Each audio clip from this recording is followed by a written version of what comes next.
Sono 92 milioni di euro in arrivo in Sicilia per la realizzazione di infrastrutture idriche prioritarie.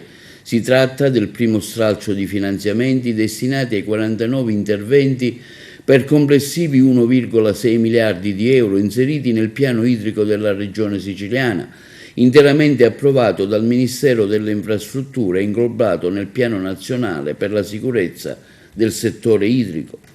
La pianificazione regionale è stata predisposta su disposizione del Presidente della Regione Schifani dal Dipartimento dell'Agricoltura, di concerto con l'autorità di bacino, il Dipartimento Acque e Rifiuti, Sicilia Acque, i consorzi di bonifica della Sicilia. Il piano è finalizzato alla programmazione delle opere necessarie all'approvvigionamento idrico primario, alla prevenzione della siccità, al potenziamento e all'adeguamento delle infrastrutture, anche per accrescere la resilienza ai cambiamenti climatici e ridurre le dispersioni di acqua, migliorando le reti di distribuzione.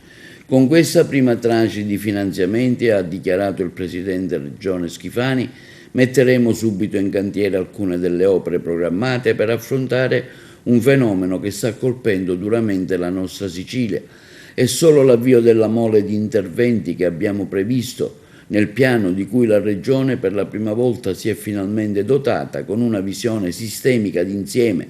Adesso si passa alla fase operativa con le strutture regionali impegnate a realizzare senza indugi quanto previsto.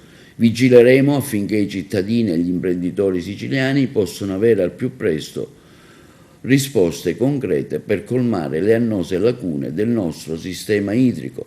Tra gli interventi prioritari,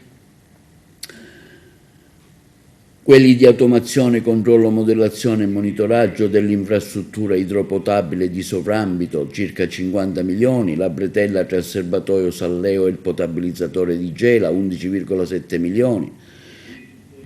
Sarà invece il Consorzio di Bonifica 9 di Catania ad attuare gli interventi per la sostituzione della condotta metallica sul fiume Simeto, con la quale vengono consegnati volumi irrigui alle prese di quota 156 metri sul livello del mare, un costo previsto di 23 milioni di euro.